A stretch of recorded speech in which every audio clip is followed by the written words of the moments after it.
Hi guys, may aayusin tayo dito na Fortuner. Nagawa na ito na ibang shop. Kung mapapansin nyo, nasa gitna parehas yung tutok ng kanyang fog lights, umabot ng 1,000 lux combined. Yung headlight naman, umabot sa 1,300 lux at 8 meters. Dito lang ako na-trigger sa butas-butas sa headlights, pati na rin dito sa dilaw na electrical tape, pati na rin dito sa gamit na sealant na to. Kahit malamig, dumidikit ng dumidikit. Hindi rin nakalapat ng maayos tong rubber cover niya at nakatingala din masyado yung kanyang bracket. Yung sealant din na ginamit nila dito malambot, napakaraming nilagay na silica gel kaso hindi naman masyadong silyado kaya pumapasok pa rin yung tubig at nagmo-moist yung headlight lens. Kita din yung alikabok dyan at dumi-dumi na pumapasok. Ito nga pala yung frog na projector kasi marami siyang rebit.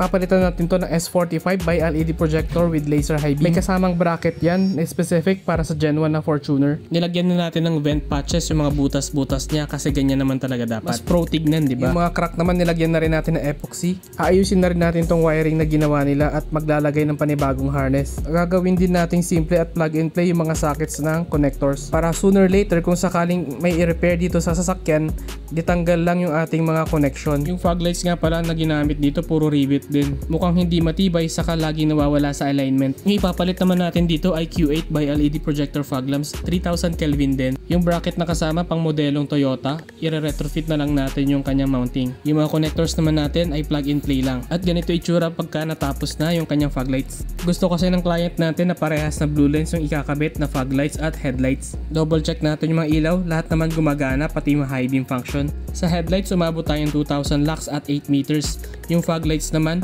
umabot tayo ng 1,300 lux at 8 meters. Yung fog lamps nga pala natin may high beam yan.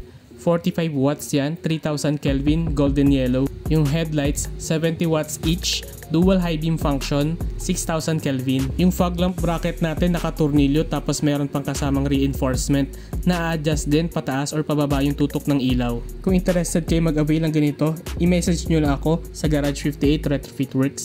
By schedule po yung gawaan dito sa La Loma, Quezon City.